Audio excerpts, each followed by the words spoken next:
जय हिंद स्टूडेंट्स, आप सभी का बहुत बहुत वेलकम है आपके अपने YouTube channel Sonu sir classes में। उम्मीद करता हूं आप सभी स्वस्थ और मस्त होंगे डियर स्टूडेंट्स। और आप सभी के अब लगभग सभी बच्चों के एग्जाम ओवर हो चुके हैं। और हालांकि पहले भी अपडेट किया है हमने इस विषय पर, लेकिन फिर भी अभी सवाल ये आ रहा है कि सर रिजल्ट कब आएगा, पॉलिटेक्निक का रिजल्ट कब आएगा। डियर स्टूडेंट्स, आप सभी सबसे पहले प्रोसेस को समझ लीजिए कि क्या प्रोसेस है आपके एग्जाम के बाद आगे के, है ना। उसके बाद आपको ये क्लियर हो जाएगा कि आपका रिजल्ट कब तक आएगा, है ना। तो आप यहाँ पर देख पा रहे हो कि जीकप की ये ऑफिशियल वेबसाइट है जो कि gcup.admissions.nic.in है ना। इस वेबसाइट पे आपको सारे शेड्यूल जो डेट बाय डे है जो है सारे डेट्स जो है यहाँ पर आपको उपलब्ध करा दिए गए हैं। जैसे ही आप यहाँ पे application form submission schedule for जीकप 2024 पे क्लिक करेंगे, यहाँ पर आपको ये पीडीएफ इस लिंक पे क्लिक करने के बाद ओपन होकर के मिल जाएगा।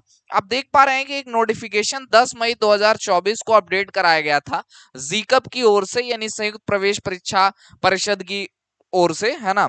तो इस अगर आप नोटिफिकेशन में नीचे की तरफ जाएंगे तो एक एक डेट इन्होंने पहले से मेंशन कर रखी है ना।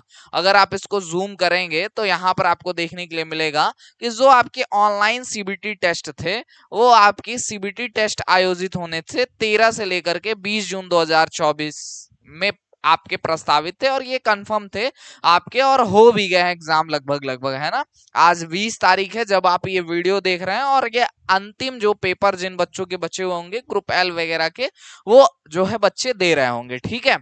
बच्चों, एग्जाम होने के बाद आपका अगला जो स्टेप होता है वो होता है क्वेश्चन एंड आंसर चैलेंज, है ना। और ये आप तब करते हैं जब आपको आंसर की मिलती है। अब आंसर की क्या होती है? आंसर की समझ लीजिए कि आपका पूरा का पूरा 100 क्वेश्चंस का पेपर जो आपने अटेम्प्ट किया है वो पूरा क्वेश्चन पेपर आपको ओरिजिनल आपके लॉगिन पर उपलब्ध करा दिया जाएगा, जिसमें आपके दिए गए उत्तर होंगे और जीकप के द्वारा सही माने गए उत्तर, दोनों ही उत्तर होंगे। यानी जीकप जो सही उत्तर मान रहा होगा वो भी देगा, और आपने जो उत्तर दिया है वो भी आपको दिखाया जाएगा प्रश्न सहित।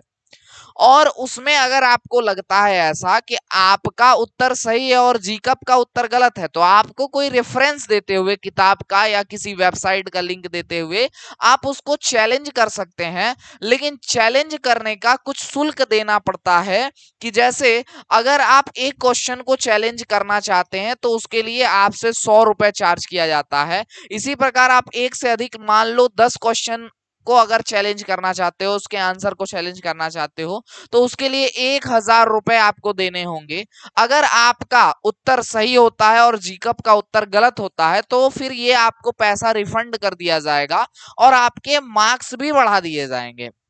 लेकिन अगर आपका आंसर या रेफरेंस गलत है और जीकप का रेफरेंस या जीकप ने जो आंसर दिया वो सही माना जाता है, तो ऐसे में क्या है, आपका ये पैसा भी जब्त कर लिया जाएगा और आपके मार्क्स भी नहीं बढ़ेंगे। तो फिलहाल ये समझिए बच्चों कि अभी फिलहाल आपका जो नेक्स्ट स्टेप है वो है आंसर की का, जो कि जनरेट होगा 21 तारीख से लेकर के 23 तारीख तक। आपका यहाँ पर क्वेश्चन एंड आंसर चैलेंज के लिए आपको यहाँ पर टाइमिंग दी जाएगी, यानी कि 21 जून 2024 से लेकर के 23 जून 2024 तक आपको यहाँ पर चैलेंज करने के लिए, यानी आपत्तियां प्राप्त दर्ज करने के लिए आपको मौका दिया जाएगा। आप क्वेश्चन को भी चैलेंज कर सकते हैं कि सर जीकप का ही क्वेश्चन ही गलत था इसलिए हमने उत्तर नहीं सही दिया, जो भी हो आपका रीजन, आपको प्रॉपर वहां लिखने का भी ऑप्शन दिया जाता है। तो मतलब एग्जाम के बाद अभी फिलहाल आपका 21 तारीख को ही एक तरीके से समझ लो इनडायरेक्टली, है ना, इनडायरेक्टली ये समझ लो कि रिजल्ट जारी हो जाएगा, है ना। इनडायरेक्टली जो है वो रिजल्ट जो है आपका आ जाएगा, ये इनडायरेक्टली रिजल्ट ही है ना। आपके जितने उत्तर इसमें सही होंगे, है ना, उनके उनके आप जो है 4 नंबर में गुणा कर लोगे। मान लो 100 में 50 क्वेश्चन सही हुए, 50 में 4 का गुणा कर लो। निगेटिव मार्किंग है नहीं तो बस यही मार्क्स हो जाएंगे, 5 का आपका यहाँ पे 20, यानी 200 मार्क्स आपका आ जाएगा, एक तरीके से ऐसे समझो, है ना। अब समझो अलग अलग शिफ्ट में पेपर हुआ है ना। कुल आप अगर ग्रुप ए की बात करो तो कुल 9 शिफ्ट में पेपर हुए आपके, है ना।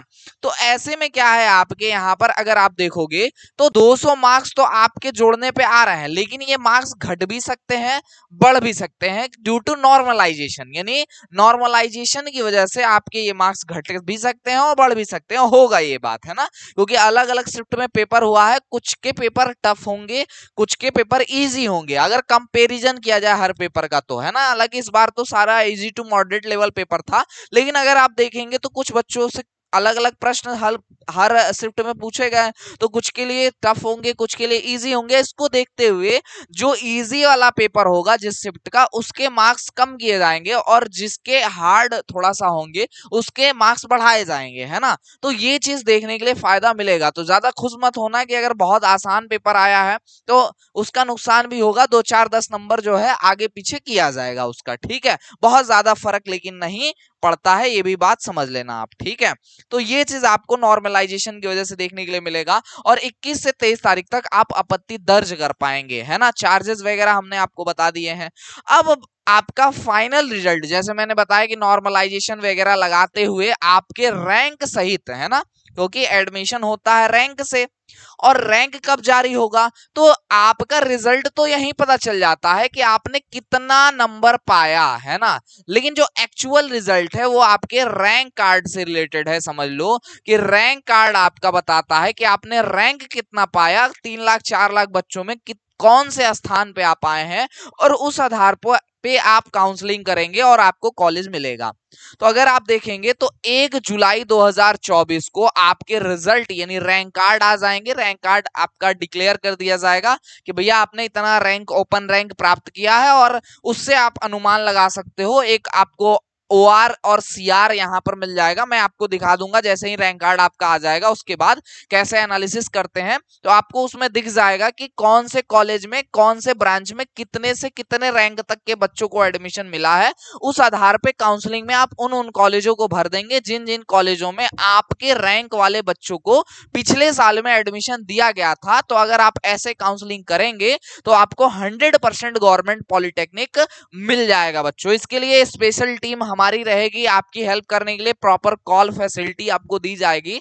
आप कॉल पे उनसे गाइडेंस ले सकेंगे, साथ में आप अपनी काउंसलिंग भी उनके द्वारा, एक्सपर्ट्स के द्वारा करा सकते हैं जिन्हें 5 से 6 सालों का एक्सपीरियंस है काउंसलिंग करने का। काउंसलिंग कैसे करते हैं ना, कैसे कॉलेज अलॉट होता है, पूरी प्रक्रिया उन्हें पता है। उन्हें, उसके लिए आपको परेशान होने की जरूरत नहीं है। आप उनसे बात करिए, आप अपनी काउंसलिंग की जिम्मेदारी उन्हें दे दीजिए, और उसके बाद आपका पूरा प्रक्रिया वो आप होल्ड करेंगे और आपको कॉलेज अलॉट करवा के देंगे, है ना। तो ये आपके लिए सुविधा सोनू सर क्लासेस की ओर से इस बार होने वाली है। तो इसको लेकर टेंशन लेने की जरूरत जो है बच्चों नहीं है, है ना। बस जैसे ही रैंक कार्ड आएगा आपको जो नंबर और जो आपको संपर्क स्थापित करने के लिए व्यवस्थाएं दी जाएंगी उस पे संपर्क आप कर लेना, ठीक है। अभी फिलहाल देखिए कि रैंक कार्ड आपका 1 जुलाई 2024 को जारी हो जाएगा, और विद इन 2 वीक यानी 2 हफ्तों के अंदर अंदर मान के चलिए इसके बाद आपकी काउंसलिंग भी स्टार्ट हो जाएगी, यानी जुलाई में आपके एडमिशन भी हो जाएंगे। और उसके बाद अगस्त से प्लानिंग में होगा जीकप यानी जो संयुक्त प्रवेश परीक्षा परिषद है कि आपकी क्लासेस स्टार्ट करा दी जाए और सेशन को ऑन टाइम कराते हुए दिसंबर में आपकी पहले सेमेस्टर की परीक्षाएं करा ली जाए। तो ये पूरी प्रक्रिया होने वाली है। आई होप आप सभी को रिजल्ट का डेट अब डिक्लेयर हो गया होगा। क्या काउंसलिंग, अब काउंसलिंग का प्रोसेस कैसे और कब से होना है, और आपके एग्जाम के बाद के आगे के क्या कुछ प्रोसेस हैं, ये सारे डाउट आप सभी को क्लियर हो गए होंगे। अगर डाउट क्लियर हो गए हैं बच्चों तो जीकब से रिलेटेड अपडेट्स टाइम पे, ऑन टाइम प्राप्त करने के लिए, सबसे पहले प्राप्त करने के लिए चैनल को बच्चों सब्सक्राइब कर लीजिएगा, नोटिफिकेशन बेल को प्रेस करके ऑल पे सिलेक्ट कर लीजिएगा, और टेलीग्राम ग्रुप अगर आपने अभी तक ज्वाइन नहीं किया है तो ज्वाइन कर लीजिएगा, क्योंकि डे बाय डे और टाइम टू टाइम अपडेट से जुड़े रहना आपके लिए आवश्यक होगा जब तक आपका एडमिशन नहीं हो जाता है, ठीक है। तो आज के इस सेशन में बस इतना ही रखते हैं, मिलेंगे किसी अन्य वीडियो लाइव सेशन के साथ। तब तक के लिए जय हिंद, वंदे मातरम। आप सभी स्वस्थ रहें, मस्त रहें।